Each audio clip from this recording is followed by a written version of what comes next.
बाबा जी और हजूर जी की प्यारी साध संगत जी, आप सभी को प्रेम भरी राधा स्वामी जी। संगत जी, आप सब इस छोटे से आध्यात्मिक परिवार का हिस्सा हैं। यह केवल एक चैनल नहीं, बल्कि प्रेम, भक्ति और नाम की कमाई का एक माध्यम है। यदि आप इस सत्संग को सुन रहे हैं और अभी तक हमारे साथ जुड़े नहीं हैं, तो विनम्र निवेदन है कि अनमोल संसार 0.2 चैनल को सब्सक्राइब करके इस सेवा में अपना प्रेम और सहयोग अवश्य दें। कमेंट में राधा स्वामी जी लिखकर अपनी हाजिरी लगाएं और साथ ही अपने शहर का नाम भी अवश्य लिखें, ताकि हमें यह जानकर आनंद हो कि प्रभु के प्रेमी किस किस स्थान से इस सत्संग से जुड़े हैं। संगत जी, आज फिर मालिक ने कृपा की और हम सबको यहाँ एक मंच पर बिठाया है। संगत जी, आज हम एक बहुत ही प्यारे और जरूरी विषय पर बात करेंगे। जीवन में कितने ही सवाल आते हैं, कितनी ही उलझनें होती हैं और संगत के मन में भी कई प्रश्न उठते हैं। तो आज उन्हीं में से कुछ सवालों को हम अपने सत्संग का विषय बनाएंगे। पहला सवाल एक भाई ने पूछा था, बाबा जी, अगर हम राधा नाम, शिव जी या फिर कृष्ण जी का नाम जपते हैं और उनकी पूजा करते हैं, तो क्या हमें ऐसा करना चाहिए? देखो बेटा, ये सवाल बहुत गहरा है। जितने भी महापुरुष इस धरती पर आए हैं, चाहे वह किसी भी धर्म या समाज के रहे हों, वे सब एक ही परमात्मा के माध्यम बने हैं। उन्होंने कभी ये नहीं कहा कि दो या तीन मालिक हैं। हर एक ने यही सिखाया है कि परमात्मा एक ही है, वह एक ही सत्ता है। जब भी इस संसार में इंसान का ध्यान भटकता है, जब वह सही रास्ते से हट जाता है, तो वही एक मालिक किसी न किसी संत या महापुरुष को इस धरती पर भेज देता है। और वह संत हमें राह दिखाता है, हमें यह बताता है कि हम कहाँ से आए हैं और हमें कहाँ जाना है। याद रखो, मालिक सदा एक ही होता है, उसके नाम और रूप अलग अलग हो सकते हैं, लेकिन वह सत्ता एक ही है। फिर उसी भाई ने दूसरा सवाल रखा, बाबा जी, जब हम गुरु को पाने की इच्छा रखते हैं, तो क्या यह गुरु की कृपा से होता है या हमारे अपने कर्मों के फल से? क्या हम अपनी इच्छा से भी गुरु को पा सकते हैं? बेटा, यह बहुत अच्छा सवाल है। देखो, गुरु हमें केवल रास्ता दिखाता है। जो कुछ भी हमें इस जीवन में प्राप्त होता है, वह हमारी अपनी करनी पर, हमारे अपने कर्मों पर आधारित होता है। किस्मत हमें किसी मुकाम तक ले जाती है, किसी चौराहे पर खड़ा कर देती है, लेकिन वहां से कौन सा रास्ता चुनना है, यह हमारा अपना निर्णय होता है, हमारी अपनी इच्छा होती है। अगर हम सही कर्म करेंगे, अच्छे कर्म करेंगे, तो पुराने कर्म कटते जाएंगे, हमारा हिसाब किताब साफ होता जाएगा। और यदि हम गलत कर्म करेंगे, तो नए कर्म बनते जाएंगे, नया हिसाब किताब जुड़ता जाएगा। यह हिसाब किताब हर किसी को स्वयं ही चुकाना पड़ता है, कोई दूसरा हमारे लिए यह नहीं चुका सकता। गुरु हमेशा हमारे ध्यान में रहते हैं, वह हमें राह दिखाते हैं, हमें समझाते हैं, लेकिन चलना, आगे बढ़ना और अपने कदम सही दिशा में रखना, यह हमें खुद ही करना पड़ता है। नाम जपने के बाद जीवन को किस तरह ढालना है, अपनी सोच और व्यवहार को किस दिशा में मोड़ना है, ये सब गुरु हमें सिखाते हैं। गुरु की असली जिम्मेदारी यही है कि वह हमें सही मार्ग पर ले आए, हमें सही राह दिखा दे। आगे का सफर, उस राह पर चलना, यह हमारा अपना काम है। और जब शिष्य अपने गुरु पर सच्चा और पूर्ण विश्वास कर लेता है, जब उसे पक्का यकीन हो जाता है कि गुरु ने जो राह दिखाई है वही सही है, तो उसी क्षण से जीवन के सभी रास्ते सरल हो जाते हैं। विश्वास पूर्ण हो जाने पर साधक को किसी अतिरिक्त प्रयास की आवश्यकता नहीं रहती, क्योंकि उसका मन और आत्मा पूरी तरह से गुरु के चरणों में समर्पित हो चुकी होती है। फिर किसी ने सवाल किया, बाबा जी, कई लोग बहुत मेहनत करते हैं, दिन रात एक कर देते हैं, लेकिन उनका काम नहीं चलता, जबकि कुछ लोग बिना मेहनत के, बेईमानी से, गलत तरीकों से काम करके भी सफलता पा लेते हैं, उनके तरक्की देखते ही बनती है। ऐसा भेदभाव क्यों है बाबा जी? मालिक उन बेईमानी करने वालों का साथ क्यों देता है? बेटा, यह तो हमारा दृष्टिकोण है, हमारी नजर है। हिसाब किताब तो हर किसी को देना ही पड़ता है, यह निश्चित है, लेकिन हमारा दृष्टिकोण अक्सर बहुत छोटा होता है। हम सोचते रहते हैं कि कल क्या होगा, परसों क्या होगा। जब थोड़ा सा नुकसान होता है तो हम दुखी हो जाते हैं, व्याकुल हो जाते हैं। लेकिन जरा सोचो, क्या दुखी होने से, रोने धोने से वह नुकसान ठीक हो जाएगा? क्या उससे हमारा काम फिर से चल पड़ेगा? नहीं, बिल्कुल नहीं। असल में हम खुद ही अपने दुश्मन बन जाते हैं। दुखी होकर, चिंता करके हम अपनी ऊर्जा, अपना समय और अपनी शांति खो देते हैं। ये तो हमारे साथ अन्याय है। और उन लोगों की बात करो जो बेईमानी से पैसा कमाते हैं, दूसरों से ठगी करते हैं। ये मत सोचो कि वे सफल हो रहे हैं। असल में वे अपने लिए, अपने आने वाली पीढ़ी के लिए बहुत बड़ा बोझ इकट्ठा कर रहे हैं। जो पैसा बेईमानी से, गलत रास्ते से आता है, वह टिकता नहीं है। वह पैसा किसी न किसी मुसीबत में, किसी न किसी बीमारी में, किसी न किसी संकट में ही निकल जाता है। उसका असर हमारे बच्चों पर भी पड़ता है। जिन घरों में गलत कमाई होती है, वहां के बच्चे अक्सर नालायक बन जाते हैं, उनका जीवन बर्बाद हो जाता है। इसलिए आज ही, इसी पल ये निश्चय कर लो कि चाहे कुछ भी हो जाए, चाहे दुनिया में कितनी भी तरक्की क्यों ना हो रही हो, मैं केवल सही काम करूंगा, केवल सच्चे रास्ते पर चलूंगा। बाकी लोग जो करें उन्हें करने दो। मुझे उससे कोई मतलब नहीं। अगर सही रास्ते पर चलने में नुकसान भी होता है तो होने दो, लेकिन कभी भी किसी भी हालत में गलत रास्ता मत पकड़ना। यही सच्ची बुद्धिमानी है, यही सच्चा धर्म है।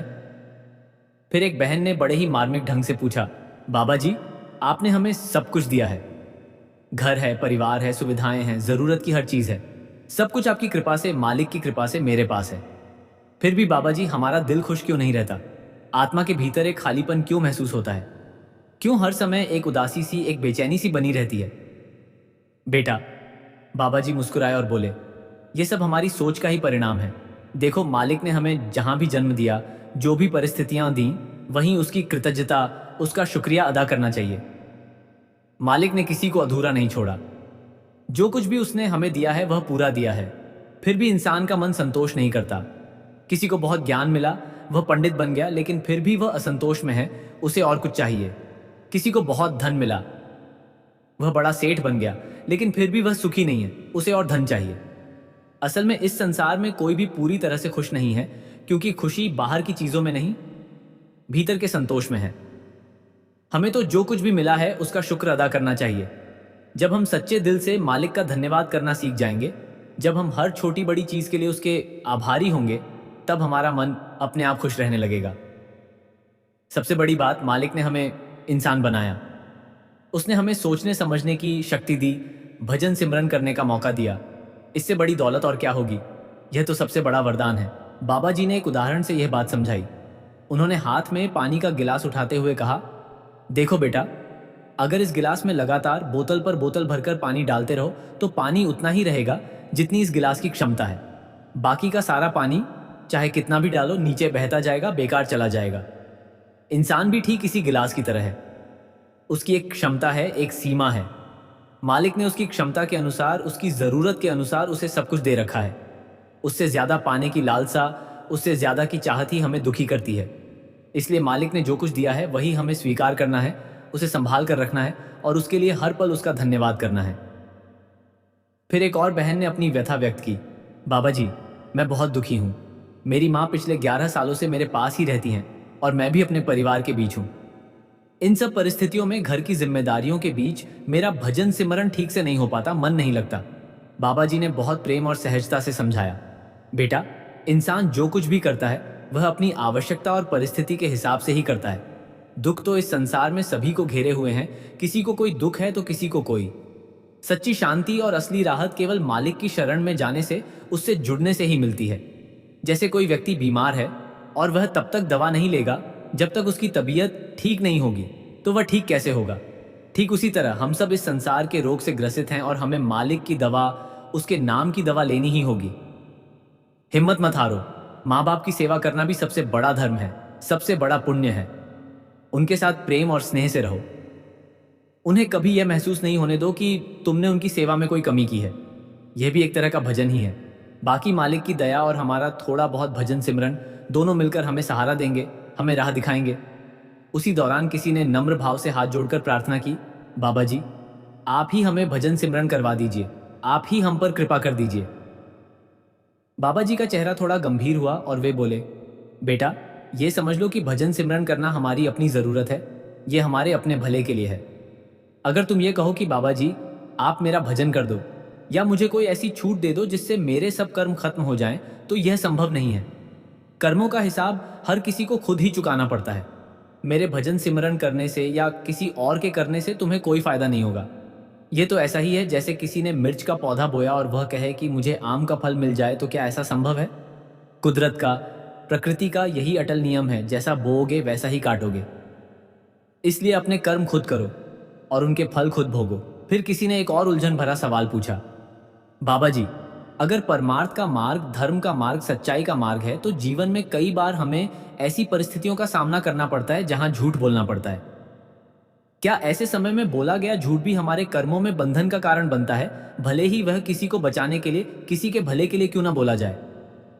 बाबा जी ने बहुत धैर्य और गंभीरता से समझाया, बेटा, जीवन में बहुत मुश्किल परिस्थितियां आती हैं। अगर ऐसा कोई मौका आए तो सबसे पहले पूरी कोशिश करो कि आप चुप रहो, कुछ मत बोलो। अगर चुप रहना संभव ना हो और बोलना ही पड़े तो बहुत सोच समझकर, बहुत विवेक से बोलो। क्योंकि अगर तुम बिना सोचे समझे जल्दबाजी में कुछ गलत बोल दोगे या कोई गलत काम कर दोगे तो उसका फल भी गलत ही मिलेगा। और उस फल को, उस भोग को हमें स्वयं ही भोगना पड़ेगा, उसका हिसाब हमें खुद ही चुकाना पड़ेगा। झूठ चाहे कितना ही छोटा क्यों ना हो, चाहे किसी के कितने ही बड़े भले के लिए क्यों ना बोला जाए, उसका एक हिसाब होता है और वह हिसाब हमें ही देना होता है। इसलिए जितना संभव हो सके अपने आप को ऐसी स्थितियों में पड़ने से बचाते चलो, हमेशा सतर्क रहो। यही सबसे बड़ी बुद्धिमानी है, यही सच्ची सावधानी है। फिर एक बहन ने एक और बहुत व्यावहारिक सवाल पूछा जो अक्सर कई लड़कियों के मन में आता है। उसने पूछा, बाबा जी कि क्या नामदान लेने के लिए विवाह करना जरूरी है? जब भी मैं नामदान लेने के लिए केंद्र पर गई, वहां के सेवादारों ने कहा कि पहले शादी कर लो, उसके बाद ही तुम्हें नामदान मिलेगा। बाबा जी बहुत सहजता और प्यार से मुस्कुराए और बोले, बेटा ऐसी कोई सख्त और अटल शर्त नहीं है। देखो, जो भी नियम बनाए जाते हैं उनके पीछे कोई ना कोई उद्देश्य, कोई ना कोई मंशा होती है, खासकर संगत की सुविधा और सुरक्षा के लिए। हमारी बेटियां विवाह करके दूसरे घर जाती हैं। यह व्यवस्था इसीलिए रखी गई है ताकि भविष्य में शादी के बाद उन्हें किसी तरह की परेशानी का सामना न करना पड़े, उनके नाम और भजन में कोई रुकावट ना आए। इसका यह मतलब बिल्कुल नहीं है कि बिना विवाह के नामदान हो ही नहीं सकता। अगर आपकी उम्र नामदान के लिए उपयुक्त है और आप उन सभी नियमों का पालन कर रही हैं जो नामदान के लिए जरूरी हैं, जैसे कि शाकाहार, सात्विक जीवन आदि, तो आपको नामदान अवश्य मिलेगा। बहनों के लिए नामदान की उम्र थोड़ी अलग रखी गई है, उसके पीछे भी यही सोच है, इसके अलावा कोई खास वजह नहीं है। यह सुनकर उस बहन ने बड़ी विनती भरे स्वर में कहा, बाबा जी कृपया मेरा साथ कभी ना छोड़ना। बाबा जी फिर मुस्कुराए और बोले, बेटा मालिक कभी किसी का साथ नहीं छोड़ता। वह तो हर पल हर क्षण हमारे साथ है, हमारे भीतर है। साथ छोड़ने वाले तो हम स्वयं होते हैं, क्योंकि हमारा ध्यान, हमारा मन इस दुनिया की तरफ, इन बाहरी चीजों की तरफ भटक जाता है। हम उसे भूल जाते हैं, इसलिए हमें लगता है कि वह हमसे दूर हो गया। फिर उसी बहन ने सवाल को आगे बढ़ाते हुए कहा, बाबा जी लेकिन शादी के बाद तो इंसान भटक ही जाता है ना? यह सुनकर बाबा जी ने हल्के फुल्के मजाकिया अंदाज में जवाब दिया, तो क्या यहाँ इस सत्संग में बैठे हुए ये सभी भाई बहन, जिनमें से ज्यादातर शादीशुदा हैं, क्या ये सब भटके हुए हैं? बाबा जी की इस बात पर पूरी संगत ठहाकों से गूंज उठी, खिलखिलाकर हंस पड़ी। फिर बाबा जी ने मुस्कुराते हुए समझाया, देखो बेटा, कहाँ लिखा है, किसने कहा है कि शादी के बाद इंसान जरूर भटक जाएगा? मैंने भी तो शादी की थी।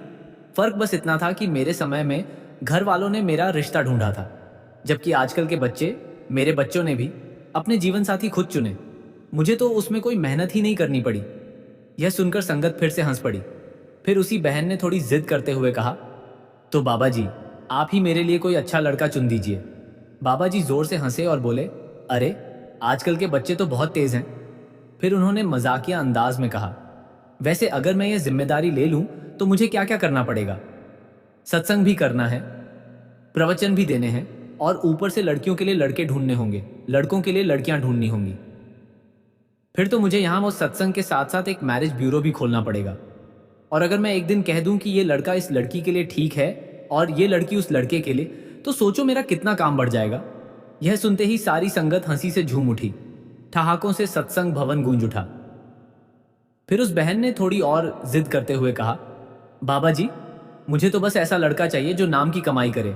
बाबा जी ने मुस्कुराते हुए कहा, तो फिर बेटा अपना फंदा, अपना जीवन साथी खुद ही चुन लो। मैं क्यों चुनूं? यह सुनकर सारी संगत फिर से खिलखिलाकर हंस पड़ी। फिर एक और बहन ने अपनी एक अलग ही परेशानी बताई। उसने कहा, बाबा जी मैं अपने पति को बार बार समझाती हूँ, वह खुद तो बहुत कमाते हैं, लेकिन अपनी मर्जी से अपने दोस्तों के साथ हर चीज पर मनमाने ढंग से सब कुछ खर्च कर देते हैं। घर के खर्च के लिए, बच्चों के लिए कभी भी मुझे पैसे नहीं देते। बाबा जी ने बहुत शांत और सरल अंदाज में सलाह दी, बेटा फिर एक बार उन्हें प्यार से बैठाकर बहुत ही अच्छे शब्दों में प्यार से दोबारा समझाओ। उन्हें यह एहसास दिलाओ कि यह तुम्हारी नहीं बल्कि पूरे परिवार की जरूरत है। वह बहन बोली, बाबा जी मैंने यह तरीका भी कई बार आजमा लिया, लेकिन कोई असर नहीं हुआ, वह मानने को तैयार ही नहीं है। बाबा जी फिर मुस्कुराकर बोले, तो फिर डंडे का सहारा लो। यह सुनकर वह बहन भी हंसते हुए बोली, बाबा जी वह उपाय भी कर लिया पर कोई फायदा नहीं निकला। तब बाबा जी का चेहरा थोड़ा गंभीर हुआ और उन्होंने कहा, फिर बेटा अब इस मसले को आप दोनों को ही आपस में बैठकर एक दूसरे की बात को समझते हुए मिलजुल कर ही सुलझाना होगा। यह एक ऐसा पारिवारिक मामला है जिसका हल बाहर से कोई तीसरा व्यक्ति नहीं निकाल सकता। इसी दौरान किसी और ने एक सवाल किया, बाबा जी, बहुत से लोग आपकी वीडियो बनाकर, आपके फोटो खींचकर सोशल मीडिया पर डालते रहते हैं। क्या वह सही कर रहे हैं? ये सवाल सुनते ही बाबा जी ने थोड़ी सख्ती से जवाब दिया, बिल्कुल नहीं, ये बिल्कुल सही नहीं है। मैंने कई बार बार बार सभी संगत को समझाया है कि ऐसा मत किया करो, लेकिन लोग सुनते ही नहीं, मानते ही नहीं। अब तो ये हाल है कि डर लगता है कि कहीं लोग बाथरूम में भी घुसकर तस्वीरें न लेने लगें। जहां भी मैं जाता हूं, लोग दर्शन करने, सत्संग सुनने, आशीर्वाद लेने से ज्यादा अपने मोबाइल निकालकर फोटो खींचने और वीडियो बनाने में लगे रहते हैं। उन्होंने गहरी और गंभीर आवाज में समझाया, हम सब कहते तो हैं कि हम गुरु की खुशी, गुरु की प्रसन्नता पाने के लिए आए हैं, लेकिन जरा सोचो, क्या इस तरह के व्यवहार से, अनुशासन का पालन न करके, क्या गुरु की प्रसन्नता हासिल की जा सकती है? क्या इस तरह गुरु के मना करने पर भी लगातार वीडियो बनाकर क्या हम गुरु को खुश कर रहे हैं? जब तक हम अनुशासन में, मर्यादा में नहीं रहेंगे, तब तक हमारा कोई भी काम, चाहे वह भजन ही क्यों ना हो, सही नहीं हो सकता। आजकल लोग जितना ध्यान और समय अपने मोबाइल पर लगा देते हैं, अगर उतना ही ध्यान और समय वे भीतर अपने भजन सिमरन में लगाएं तो उनकी मंजिल, उनका लक्ष्य तक पहुंचना बिल्कुल निश्चित है। मालिक ने हमें सोचने और समझने की जो शक्ति दी है, वह इसलिए दी है ताकि हम अपनी रक्षा खुद कर सकें, सही और गलत में फर्क कर सकें। इसलिए यह जिम्मेदारी हमारी ही है कि हम अपने ऊपर काबू रखें, अपने मन पर नियंत्रण रखें और अपने आचरण को सही दिशा दें। फिर एक शख्स ने, एक भाई ने बड़ी शिकायत भरे लहजे में कहा, बाबा जी, ना जाने क्यों मेरे साथ हर महीने कोई ना कोई मुसीबत आ ही जाती है। कभी अचानक चक्कर खाकर गिर पड़ता हूं, तो कभी कोई और तकलीफ आ जाती है। लगता है जैसे मुसीबतें मेरा पीछा ही नहीं छोड़ती। बाबा जी फिर मुस्कुराए और हल्के फुल्के अंदाज में जवाब दिया, देखो बेटा, इस दुनिया में लोग कई तरह से गिरते हैं। कोई इश्क में गिरता है, कोई शराब या किसी नशे में गिरता है, तो कोई अपने घमंड और अहंकार में गिरता है। अब तुम किस वजह से, किस कारण से गिरते हो, यह तो तुम्हें खुद ही सबसे अच्छी तरह से मालूम होगा। बाबा जी की इस बात में छिपा हुआ संकेत और मजाकिया अंदाज समझते ही पूरी संगत जोरदार ठहाकों से गूंज उठी। तब वही भाई फिर बोला, बाबा जी, मैं तो जरूरत से ज्यादा सोचता रहता हूँ, हर बात को बहुत सोचता हूँ और इसी सोच सोच में परेशान हो जाता हूँ। ओवर थिंकिंग, यही मेरी सबसे बड़ी दिक्कत है। ये सुनकर बाबा जी का चेहरा थोड़ा गंभीर हो गया और उन्होंने बहुत नरम लेकिन बिल्कुल साफ लहजे में समझाया, बेटा, इंसान को सबसे ज्यादा, सबसे अधिक वही बातें सताती हैं, दुखी करती हैं, परेशान करती हैं जिन पर वह हद से ज्यादा बेवजह सोचता रहता है। जितना हम चिंता को बढ़ाते हैं, उतनी ही मुश्किलें भी हमारे सामने बढ़ती चली जाती हैं। इसलिए हमेशा कोशिश करो कि आने वाले समय को, आने वाले कल को, हर परिस्थिति को एक अच्छे नजरिए से, सकारात्मक दृष्टिकोण से देखो। और सबसे जरूरी, उस मालिक को हर पल, हर क्षण याद रखो, जिसने तुम्हारे लिए रोजी रोटी, जीने का हर इंतजाम तुम्हारे पैदा होने से पहले ही कर रखा है। जब वह हर चीज का ध्यान रख सकता है, तो तुम चिंता क्यों करते हो? फिर एक लड़के ने पूछा, बाबा जी, नामदान इतना जरूरी क्यों है? क्या उसके बिना बिना नामदान लिए साधना नहीं की जा सकती, भजन नहीं किया जा सकता? बाबा जी ने बहुत ही सरल उदाहरण से समझाया, देखो बेटा, नामदान का मतलब है किसी स्कूल में दाखिला लेना। अब अगर तुम्हें कोई डिग्री चाहिए तो सबसे पहले उस स्कूल या कॉलेज में दाखिला लेना पड़ता है। दाखिले के बाद ही तुम मेहनत कर सकते हो, पढ़ाई कर सकते हो, और फिर उस मेहनत के बाद ही तुम्हें डिग्री मिलती है। अगर तुमने कभी दाखिला ही नहीं लिया और बाहर बैठे बैठे ही किताबें पढ़ते रहे, तो क्या तुम्हें कभी डिग्री मिल सकती है?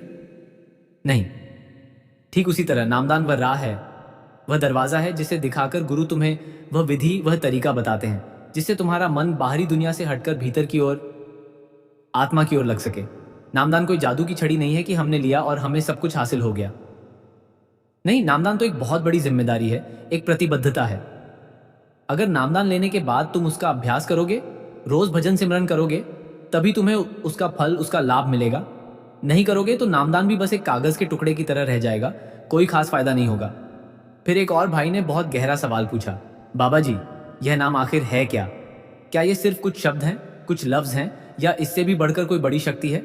बाबा जी बोले, बेटा, जैसे हम इस दुनिया में किसी से बात करते हैं, अपने विचार व्यक्त करते हैं, तो हमें शब्दों की, लफ्जों की जरूरत पड़ती है। हम अपने शरीर से ये शब्द बोलते हैं। ठीक उसी तरह जब हम मालिक के करीब जाना चाहते हैं, उससे जुड़ना चाहते हैं, तो हमारी आत्मा को भी किसी शब्द की, किसी नाद की जरूरत होती है। शरीर के लिए बोले जाने वाले शब्द हैं, और आत्मा के लिए भी भीतर एक निरंतर ध्वनि है, एक स्वर है, जिसे अनहद नाद, सुन्न या सत शब्द कहते हैं। नाम का असली अर्थ उसी सत्संगिक ध्यान से है, जिसमें मन भीतर की ओर मुड़कर उस नाद को सुनता है, उससे जुड़ता है, और उस जुड़ाव से आत्मा की सच्ची जागृति होती है। इसलिए नाम का अभ्यास केवल बाहरी शब्दों को दोहराने का नाम नहीं है। यह एक अनुशासन है, एक श्रद्धा है, और इसके लिए एक एक परिपक्व गुरु के निर्देशों की जरूरत होती है। नाम का असली अनुभव धीरे धीरे अभ्यास से आता है। पहले मन को शांत करो, फिर भीतर उस आवाज को सुनो। फिर एक बहन ने पूछा, बाबा जी, हमें रोज 2.5 घंटे भजन सिमरन करने को कहा जाता है, क्या हम इन 2.5 घंटों को 3 या 4 हिस्सों में बांटकर भी पूरा कर सकते हैं? बाबा जी ने समझाया, बेटा, ऐसा करना तुम तकनीकी रूप से कर सकते हो, लेकिन देखो, जब तुम दिन में 4-5 बार थोड़े थोड़े समय के लिए भजन करने बैठोगे, तो हर बार तुम्हें शुरुआत से फिर से मेहनत करनी होगी। मन को एकाग्र करने में, शांत करने में हर बार फिर से समय लगेगा, और इस वजह से तुम्हारा ध्यान कभी भी गहराई में नहीं लग पाएगा। इसलिए सबसे अच्छा, सबसे बढ़िया यही है कि कोशिश करो कि एक ही बार में लगातार पूरा समय भजन में बैठो। इससे मन को एकाग्र होने और उस नाद से जुड़ने का मौका मिलेगा। फिर एक भाई ने बड़ा ही प्यारा और बुनियादी सवाल पूछा, जो अक्सर कई लोगों के मन में आता है। उसने पूछा, बाबा जी, गुरु का असली काम क्या है? क्या हम गुरु के बिना भी खुद ही मुक्ति पा सकते हैं? और हमें किसको अपना गुरु बनाना चाहिए? बाबा जी बोले, बेटा, गुरु का काम बिल्कुल वैसा ही है जैसे अंधेरे में, घने अंधकार में कोई दीपक जला दे। वह तुम्हें वह रास्ता दिखाता है, वह मार्ग दिखाता है जहां से होकर तुम अपनी ही चेतना में, अपनी ही आत्मा में उतर सकते हो, प्रवेश कर सकते हो। गुरु केवल किताबों का, शास्त्रों का ज्ञान नहीं देते, वे अपने जीवन का उदाहरण पेश करते हैं। वे अपनी करुणा, अपना प्रेम और अपना सशक्त मार्गदर्शन देते हैं। जैसे किसी नई नई अनजान जगह पर जाने के लिए हमें एक रास्ता दिखाने वाले गाइड की जरूरत होती है, वैसे ही इस आध्यात्मिक राह पर, इस भीतरी यात्रा पर हमें भी एक सच्चे गुरु की सख्त जरूरत होती है। गुरु ही हमें सही राह दिखाता है। गुरु का काम राह दिखाना, मार्ग बताना होता है, और हमारा काम उस राह पर चलना, उस मार्ग पर मेहनत करना, अभ्यास करना होता है। गुरु के बिना हम उस राह पर आगे नहीं बढ़ सकते, क्योंकि राह कौन सी है यही तो हमें नहीं पता। बाबा जी ने एक और उदाहरण दिया। मान लो तुम्हें एक घने जंगल से होकर जाना है। तुम्हारे पास 2 रास्ता दिखाने वाले हैं। एक वह है जिसने उस जंगल के बारे में सिर्फ किताबों में पढ़ा है, नक्शे देखे हैं, लेकिन कभी उस जंगल में गया ही नहीं। और दूसरा वह है जिसने उस जंगल को कई बार पार किया है, उसके हर रास्ते, हर मोड़ को खुद अनुभव किया है। अब बताओ, तुम किसके साथ जाना पसंद करोगे? तो वह भाई तुरंत बोला, बाबा जी, बिल्कुल उसके साथ जिसने उस जंगल को खुद पार किया है, जिसे अनुभव है। बस यही फर्क है। फिर एक लड़की ने ऐसा अटपटा और मजेदार सवाल किया कि पूरी संगत हंसी से लौटपोट हो गई। उसने कहा, बाबा जी, मेरे पापा ने 20 साल पहले नाम लिया था, लेकिन जब भी वह मामा के घर जाते हैं तो कभी शराब पीकर लौटते हैं, कभी बीड़ी पी लेते हैं। बाबा जी ने मुस्कुराते हुए पूछा, कहाँ जाते हैं? लड़की ने जवाब दिया, मामा के घर बाबा जी। बाबा जी ने तुरंत चुटकी लेते हुए कहा, तो फिर जाओ और अपने मामा की अच्छी तरह से खबर लो। यह सुनकर लड़की ने भी हंसते हुए कहा, बाबा जी, मैंने तो पापा से यहाँ तक कह दिया है कि आप मुझे पैसे दे दो, मैं बंदूक लेकर जाऊंगी और सबका काम तमाम कर दूंगी। यह सुनकर बाबा जी भी ठहाका लगाते हुए बोले, अरे वाह, किसे गोली मारने का इरादा है? चलो, बंदूक तो मैं ही तुम्हें दे देता हूं। फिर उस लड़की ने आगे बताया, बाबा जी, मेरे पापा अक्सर मम्मी से झगड़ते हैं, उनके साथ मारपीट भी करते हैं। बाबा जी ने हंसते हुए कहा, अरे ओ हो, पापा मम्मी से लड़ते हैं और तुम पापा को गोली से खत्म करने की सोच रही हो। कमाल है बेटा, शाबाश। अब यही बाकी रह गया था कि माँ बाप को ही गोली मार दी जाए। बाबा जी की इस बात पर सारी संगत फिर से जोरदार ठहाकों से गूंज उठी। फिर उन्होंने थोड़ा गंभीर होते हुए समझाया, बेटा, हमें कभी भी, किसी भी हालत में माँ बाप के आपसी झगड़ों में दखल नहीं देना चाहिए। उनके अपने अपने मामले हैं, अपनी समझ है, वह खुद ही उन्हें सुलझा लेंगे। हम बच्चों का काम सिर्फ उनका सम्मान करना है, उनकी सेवा करना है, उनकी इज्जत करना है। उनके बीच में पड़कर हम केवल मामले को और उलझा सकते हैं। फिर एक बहन ने एक बहुत ही गंभीर सवाल पूछा, जो हर किसी के मन में कभी ना कभी आता है। उसने पूछा, बाबा जी, मृत्यु के बाद क्या होता है? हमारी आत्मा कहाँ जाती है? बाबा जी ने बहुत ही सरलता से जवाब दिया, बेटा, मृत्यु के बाद आत्मा अपने अगले सफर पर निकल जाती है। जिस इंसान का अंतिम समय में, आखिरी सांस तक मन और मोह मालिक में, परमात्मा में लगा रहता है, उसकी आत्मा सीधे मालिक के घर, अपने असली घर पहुंच जाती है। और जिसका मोह, जिसका ध्यान आखिरी समय में भी इस दुनिया में अपने परिवार, अपनी संपत्ति, अपने शरीर में ही लगा रहता है, उस आत्मा को मालिक फिर से इस संसार में भेज देता है, कोई नया जन्म दे देता है। इसलिए हमें बार बार समझाया जाता है कि इस दुनिया में रहते हुए अपने सारे कामकाज जिम्मेदारियां निभाते हुए हमें हर पल मालिक से जुड़े रहना है, भजन सिमरन करना है। जब हमारा रिश्ता, हमारा नाता मालिक से मजबूती से जुड़ जाएगा तो आखिरी समय में हमारा ध्यान, हमारा मन, हमारी चेत स्वाभाविक रूप से मालिक में ही लगी होगी। फिर एक भाई ने पूछा, बाबा जी, घर परिवार, नौकरी और दूसरी जिम्मेदारियों के बीच इतनी व्यस्तता में साधना भजन कैसे हो? बाबा जी ने समझाया, बेटा, साधना का मतलब ये नहीं है कि तुम अपनी जिम्मेदारियों से भाग जाओ, अपने परिवार को छोड़ दो, नौकरी छोड़ दो। ऐसा बिल्कुल नहीं है। अपने परिवार की सेवा करना, अपनी नौकरी को ईमानदारी से करना, ये भी एक तरह की सेवा ही है। इन सबको भी भगवान की सेवा समझकर, कर्तव्य समझकर निभाओ। और साथ में दिन में से थोड़ा समय, चाहे वह सुबह जल्दी उठकर ही क्यों ना हो, मालिक के लिए भजन सिमरन के लिए जरूर निकालो। हमें इसी दुनिया में रहकर अपने सब कर्तव्यों का पालन करते हुए मालिक से जुड़ना है। यही असली साधना है। फिर एक बहन ने पूछा, बाबा जी, कर्म कैसे बनते हैं और हम कर्मों के इस बंधन से, इस हिसाब किताब से कैसे बच सकते हैं? बाबा जी ने समझाया, बेटा, जब हमने ये शरीर धारण किया है तो कर्म करना हमारी मजबूरी है, हमें करने ही पड़ते हैं। बिना कर्म किए हम एक कदम भी नहीं चल सकते, एक सांस भी नहीं ले सकते।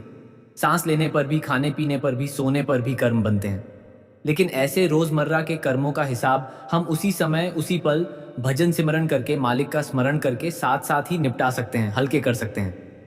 लेकिन याद रखो, कर्म चाहे जानबूझकर किए हों या अनजाने में, हर कर्म का हिसाब हमें एक न एक दिन देना ही पड़ेगा। फिर एक भाई ने पूछा, बाबा जी, गुस्से से कैसे बचा जाए? मुझे कभी कभी बहुत तेज गुस्सा आ जाता है, जिसका मुझे खुद बाद में पछतावा होता है। बाबा जी ने जवाब दिया, बेटा, गुस्सा आने पर सबसे अच्छा उपाय है कि तुम चुप हो जाओ। क्योंकि गुस्से में हमारे मुंह से ऐसे शब्द निकल जाते हैं या हम ऐसे फैसले कर लेते हैं जो बाद में जीवन भर का पछतावा बन जाते हैं। गुस्सा किसी भी समस्या का हल कभी नहीं हो सकता। गुस्से से माहौल और खराब होता है, समस्या और बढ़ जाती है। इसलिए जब भी अंदर गुस्सा उठे, तुरंत चुप हो जाना ही सबसे बेहतर है। गुस्सा आएगा और चला भी जाएगा, लेकिन गुस्से में उठाया गया गलत कदम, बोला गया गलत शब्द फिर कभी सही नहीं हो सकता। किसी ने फिर पूछा, बाबा जी, क्या नाम लेने से हमारी दुनियावी समस्याएं भी खत्म हो जाएंगी? बाबा जी ने जवाब दिया, बेटा, नाम कोई जादू की छड़ी नहीं है कि तुमने नाम लिया और तुम्हारी सारी दुनियावी समस्याएं गायब हो गईं। नहीं, ऐसा नहीं है। नाम से तुम्हारा मन मजबूत होगा, निर्मल होगा, तुम्हारी सोच साफ होगी और फिर तुझे उन समस्याओं से निपटने की ताकत, साहस और समझ मिलेगी। जब तक हम इस शरीर में हैं, तब तक तरह तरह की दिक्कतें, समस्याएं, परेशानियां आती ही रहेंगी। लेकिन नाम सिमरन के बल पर, गुरु की कृपा से हमें उनका सामना करने की शक्ति मिलेगी और हम हंसते हंसते, बिना घबराए हर समस्या का सामना कर पाएंगे। फिर एक छोटी बच्ची ने बड़ी मासूमियत से पूछा, हुजूर जी, आप कभी हमसे नाराज होते हो? उसकी मासूमियत देखकर सारी संगत मुस्कुरा उठी। हुजूर जी झुककर उसकी ओर देखा और बड़े प्यार से बोले, नहीं बेटी, मैं नाराज नहीं होता। मैं तो बस तुम्हारा इंतजार करता हूं। जब तुम भजन सिमरन भूलकर मुझसे दूर हो जाती हो तो शकोर सी टुडवी, तो मैं चुपचाप बैठा बैठा यही देखता रहता हूं कि मेरी बच्ची कब लौटेगी, कब वापस आएगी। जैसे कोई माँ अपने रूठे हुए बच्चे को नहीं डांटती बल्कि प्यार से मनाती है, वैसे ही गुरु भी डांटने नहीं आता। वह बस अपने असीम प्रेम से धीरे धीरे प्यार से बुलाता है। और जब तुम फिर से राधा स्वामी कहती हो, फिर से सुमिरन करने लगती हो, तो समझो कि मैं भीतर ही भीतर मुस्कुरा देता हूं। नाराज तो केवल मनुष्य होते हैं, गुरु तो सिर्फ प्रेम करता है और हर पल, हर दिन तुम्हारा इंतजार करता है। फिर एक नौजवान ने एक और गहरी चिंता जाहिर की। उसने पूछा, हुजूर जी, अगर कोई व्यक्ति भजन सिमरन तो करता है लेकिन दिल से नहीं करता, बस आदतन, यूं ही रोज के काम की तरह करता है, तो क्या उसका वह भजन भी फल देता है? हुजूर जी ने बहुत शांत स्वर में जवाब दिया, बिल्कुल देता है बेटा। जैसे बरसों से सूखी पड़ी जमीन पर रोज थोड़ा थोड़ा पानी गिरता रहता है और एक दिन अचानक वहां से एक छोटा सा पौधा निकल आता है, ठीक उसी तरह आदत से नियमित रूप से किया गया सिमरन भी, चाहे दिल से न भी हो, आत्मा में एक बीज की तरह पोता रहता है। हाँ, इसमें कोई शक नहीं कि दिल से, प्रेम और एकाग्रता से किया गया भजन ज्यादा गहरा और जल्दी असर करता है। लेकिन केवल आदत से, नियमित रूप से किया गया भजन भी आत्मा के स्तर पर एक रेखा खींचता है, एक संस्कार डालता है। गुरु हर बार तुम्हारी आवाज नहीं सुनता, कई बार वह तुम्हारी नियमितता को, तुम्हारे लगातार प्रयास को देखता है। इसलिए कभी मत रुको, चाहे मन लगे या ना लगे, रोज का सिमरन करते रहो। आदत में आया हुआ सिमरन भी एक बहुत बड़ा वरदान है। फिर एक सज्जन ने हाथ जोड़कर पूछा, हुजूर जी, क्या बिना गुरु को देखे, बिना संगत में आए, केवल सुमिरन करने से ही अकेले में प्रभु को पाया जा सकता है? हुजूर जी मुस्कुराए और बोले, प्रभु को पाना कोई सौदा या लेन देन नहीं है। यह तो प्रेम का सौभाग्य का विषय है। संगत में आने से, सत्संग में बैठने से राह बहुत आसान हो जाती है, सहज हो जाती है। लेकिन अगर किसी की कोई मजबूरी है, परिस्थितियां अनुकूल नहीं है, तो केवल सुमिरन और सच्चे भाव से भी अकेले में सब कुछ पाया जा सकता है। गुरु कोई शरीर या रूप नहीं है। गुरु तो एक सत्ता है, एक शक्ति है, और वह सत्ता हर जगह, हर कण में व्याप्त है। अगर तुम एक कोना पकड़कर बैठ जाओ और पूरे विश्वास, पूरे भरोसे के साथ सुमिरन करो, तो गुरु स्वयं तुम्हारे भीतर प्रकट हो जाता है। मिलने के लिए यह जरूरी नहीं कि तुम उसे अपनी आंखों से देखो। जरूरी यह है कि तुम उस पर पूरा भरोसा करो, उसे अपने भीतर महसूस करो। एक और नौजवान ने बड़ी ईमानदारी से पूछा, हुजूर जी, क्या हमारी गलतियां, हमारे पाप हमारी भक्ति को नष्ट कर देते हैं? हुजूर जी की आवाज थोड़ी भावुक हो गई। उन्होंने कहा, नहीं बेटा, गलतियां भक्ति को नष्ट नहीं करती, बल्कि भक्ति ही तुम्हें तुम्हारी गलतियों का एहसास कराती है, तुम्हें यह बताती है कि तुमने क्या गलत किया। अगर तुम्हें अपनी गलती का सच्चे दिल से एहसास हो गया है और तुमने पछतावे के साथ गुरु के आगे सिर झुका दिया है, तो समझ लो कि भक्ति ने अपना काम कर दिया। सदगुरु तुम्हें तुम्हारी गलतियों से नहीं, बल्कि तुम्हारे पछतावे और तुम्हारे प्रेम से पहचानता है। जो व्यक्ति गिरकर भी फिर से उठ खड़ा होता है, वही असली साधक है। और गुरु को ऐसे ही साधक सबसे प्यारे होते हैं, जो टूट कर, पछता कर फिर से भजन में, सुमिरन में लग जाते हैं। फिर एक विद्यार्थी ने बड़ी मासूमियत से पूछा, हुजूर जी, क्या भगवान भी रोते हैं जब हम दुखी होते हैं? हुजूर जी मुस्कुराकर बोले, भगवान खुद तो नहीं रोते बेटा, लेकिन जब तुम रोते हो तो उनका दिल भी पसीज जाता है, पिघल जाता है। उन्होंने तुम्हें आंसू इसलिए दिए हैं ताकि तुम उनसे बात कर सको, उनसे अपना दुखड़ा सुना सको। और जब एक छोटा बच्चा अपनी माँ की गोद में रोता है, तो क्या माँ उससे कुछ कहती है, उसे डांटती है? नहीं, वह बस चुपचाप अपने आंचल से उसके आंसू पोंछ देती है। ठीक उसी तरह गुरु भी तुम्हारे आंसू देखकर, तुम्हारा दर्द देखकर चुपचाप तुम्हारी पीठ सहलाता है। और जब तुम नहीं देख पाते, तब भी वह हर पल तुम्हें थामे हुए होता है, तुम्हारे साथ खड़ा होता है। फिर एक युवा लड़की ने थोड़े संकोच से पूछा, हुजूर जी, क्या गुरु के बिना भी सच्चा प्रेम किया जा सकता है? हुजूर जी थोड़ी देर के लिए मौन रहे, फिर बोले, बिल्कुल किया जा सकता है बेटा, लेकिन वह प्रेम अधूरा ही रह जाएगा। जैसे आत्मा के बिना शरीर अधूरा होता है, वैसे ही गुरु के बिना प्रेम सिर्फ एक भावना, एक एहसास मात्र रह जाता है, अनुभूति नहीं बन पाता। गुरु जी उस प्रेम को एक सही दिशा देता है, एक मंजिल देता है, और उस प्रेम को भक्ति में बदल देता है। इस दुनिया में किया गया प्रेम, सांसारिक प्रेम, जमीन से जुड़ा होता है, सीमित होता है। लेकिन गुरु से किया गया प्रेम, उस परमात्मा से जोड़ने वाला प्रेम, तुम्हें उस सांसारिक प्रेम से भी ऊपर उठा देता है। जब तुम गुरु को सच्चे मन से प्रेम करने लगते हो, तो तुम्हारे बाकी सारे प्रेम, परिवार के प्रति, मित्रों के प्रति, सब पवित्र हो जाते हैं, सब निखर जाते हैं। एक और छोटा बच्चा खड़ा हुआ और उसने बड़ी मासूम आवाज में पूछा, हुजूर जी, क्या आप मुझे कभी भूल जाते हो? यह सुनते ही पूरी संगत भावुक हो गई। हुजूर जी ने मुस्कुराकर उसे गोद में बैठा लिया और कहा, नहीं बेटा, मैं तुम्हें हर दिन, हर पल याद करता हूं। जब तुम सोते हो तब भी, जब तुम खेलते हो तब भी, जब तुम रोते हो तब भी, मैं तुम्हारे बिल्कुल पास ही, तुम्हारे भीतर ही बैठा होता हूं। मैं तो वह हूं जो तुम्हें कभी भूल ही नहीं सकता, क्योंकि मैं ही तुम्हारे भीतर बैठा हूं। तुम भले ही मुझे भूल जाओ, लेकिन मैं तुम्हें कभी नहीं भूल सकता, क्योंकि मेरा नाम ही सदगुरु है। आखिर में एक अकेली विधवा महिला ने आंखों में नमी लिए बड़े ही मार्मिक ढंग से पूछा, हुजूर जी, जब इस दुनिया में सब लोग साथ छोड़ देते हैं और कोई भी अपना पास नहीं रहता, उस समय गुरु कैसे साथ देता है? हुजूर जी बहुत धीमे, गहरे और करुणामय स्वर में बोले, बहन जी, जब यह पूरी दुनिया आपको अकेला छोड़कर चली जाती है, तब गुरु अपना आंचल, अपनी छांव और भी बड़ा कर देता है। वह उस समय भी तुम्हारे साथ ही बैठा होता है, तुम्हारे साथ ही रोता है और तुम्हारे साथ हर दर्द को सहता है। गुरु केवल साथ नहीं देता, वह तो उस समय तुम्हारा ही एक हिस्सा बन जाता है। जब तुम चुपचाप अकेले में उसका सुमिरन करती हो, तो वह तुम्हारे सिर पर अपना हाथ रखे तुम्हें सहलाता रहता है। बस उसे महसूस करने की, उस पर भरोसा करने की जरूरत है। राधा स्वामी जी।